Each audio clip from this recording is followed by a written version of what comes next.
So, the last time I spoke for my car video, explaining to you about understanding yourself and how that is very useful. And speaking from that perspective is useful in relationships. It's useful in sort of making progress towards where you want to be, to focus away from others and to focus on yourself, not in a selfish way, but in a way that sort of says, this is why I feel this way. This is who I happen to be. Now, before I get into this, basically today we're going to do some meditation, right? We're going to practice and explain sort of how you can start to figure out who you happen to be. And I'll do it in a very practical way. None of this touchy-feely weirdness, metaphysical stuff, but just some practical things. Before I get into that, I want to say, if you're dealing with problems or you're suffering, I don't want anyone to spin anything I say to sort of say it's your fault, right? If you're in a violent relationship or something that is abusive, etc., I'm not saying it's your fault. That's not what I'm saying at all. It's just that the solution to the problem comes from you, right? The solution to the problem comes from knowing who you happen to be, and it's very hard sometimes to break free of habits to get free. But at the end of the day, you're the one that has to take the steps to do something to change your situation. And knowing what you want and starting to build confidence around who you are gives you the strength to take steps. It's all supportive stuff. No blame the victim here. So meditation. I know a lot of people who meditate. I've heard a lot of people meditate and it works for them. However, when they communicate it or explain it to other people, I find the explanation to be less than effective, less than useful, right? Like a lot of meditation focuses on breathing or focusing on something. People say, I do my breathing and my mind is clear and I'm good. That's great, I guess, but why does having a clear mind help, right? Why, if you have a clear mind, then you go out in the world and it gets dirtied up again. How is that useful? I think a lot of times it leads people to think that meditation is this metaphysical thing, that somehow by clearing your mind you'll find nirvana or it makes it mysterious when really it doesn't need to be. And I think there's something romantic about something being mysterious, and it makes you maybe feel a little cooler, so to speak. But let's be honest, it's really practical. So this is how it works for me, and I'm going to do it right now with you. I'm going to do it verbally so that when you do it, you don't need to speak out loud. But this is the kind of things that go on in my mind when I meditate. Now, it's not about clearing one's mind. It's about knowing your mind, right? Knowing it so that then you can then navigate it almost subconsciously to get down to the core of who you happen to be and to the core of what's important. So how it basically works, and the reason people say focus on breathing is because if you focus on your breathing, occasionally you'll catch yourself going, oh, wait a second, I'm not focusing on breathing. I'm thinking about something. And then you clear your mind and go back to the breathing. The problem I found in trying to explain this technique to people is that when you figure out you're not breathing, hopefully you're breathing, but you're focusing on your breathing, not focusing on your breathing, think about what is it you're thinking, right? Why are you thinking that? And you start to sort of piece your brain together. So you start to see things coming before they happen. And then you're navigating. It's like, use a Star Wars reference. It's like being in an asteroid belt, like Han Solo and Chewbacca and Princess Leia going through the asteroid belt. And you just sort of see the asteroids coming and you can avoid them. It's like feeling the force, so to speak, in a way, to where you start to move yourself around things and things don't affect you so much. You're just watching it. You're observing it. And new things start to pop up as you start observing. That's why I think this builds upon the idea of listening to someone. You start to see things that weren't there before, and you start to have more control. You start to see things that you didn't see before. So let's try it. We'll do about a minute, and this is how it works. So I just do the breathing. I'm gonna keep my eyes open. Usually my eyes are closed, but I'll keep my eyes open.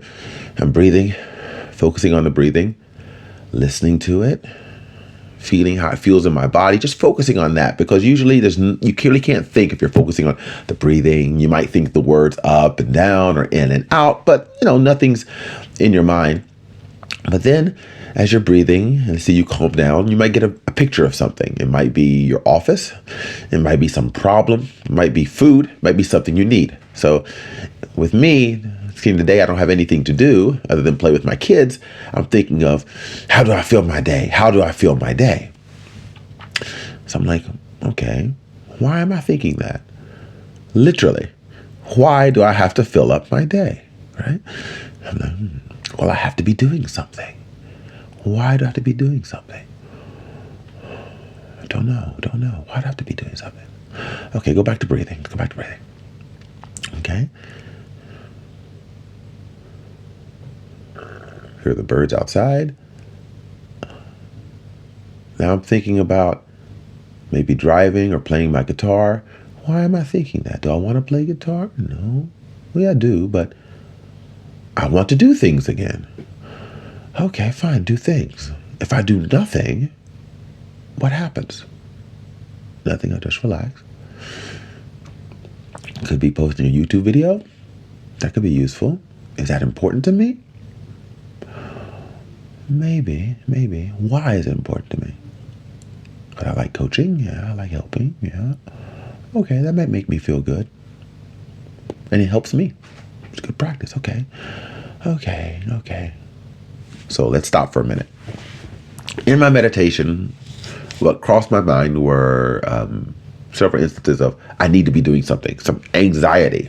And I had to figure out what that anxiety was. Now, the anxiety, I don't think I've gotten to the core of it, so to speak, but at the end of the day, it was like, yeah, I need to be doing something. Why? Because if I didn't think about it, I might wind up cooking something. I might wind up exercising. I might wind up doing something just to be doing it.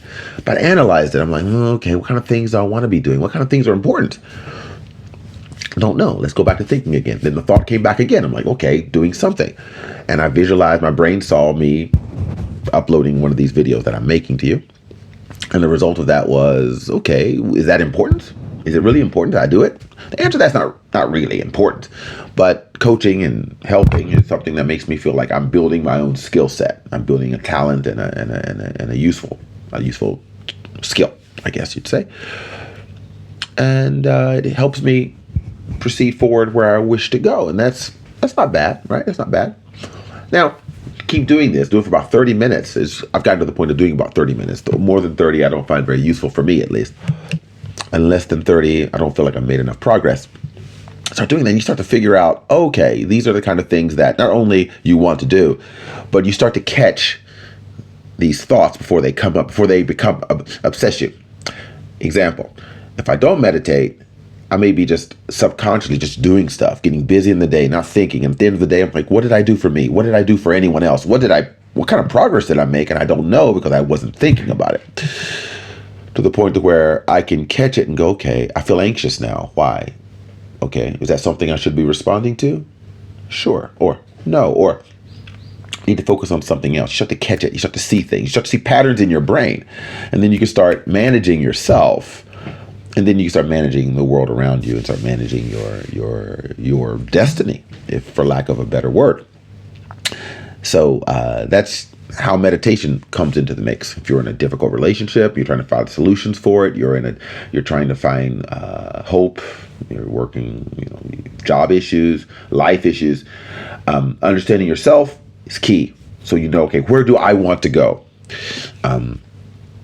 And to do that, this meditation, find some time just to clear your mind, sort of figure out, okay, what is it I really want to do? What is it that you truly be? That's not, related to input or negativity from other people. So give that a try, and I'll come back, talk to you later, and let's progress through this. Hopefully you made progress. If not, just send me some questions, and I'll try to give you some support. Take care. Bye.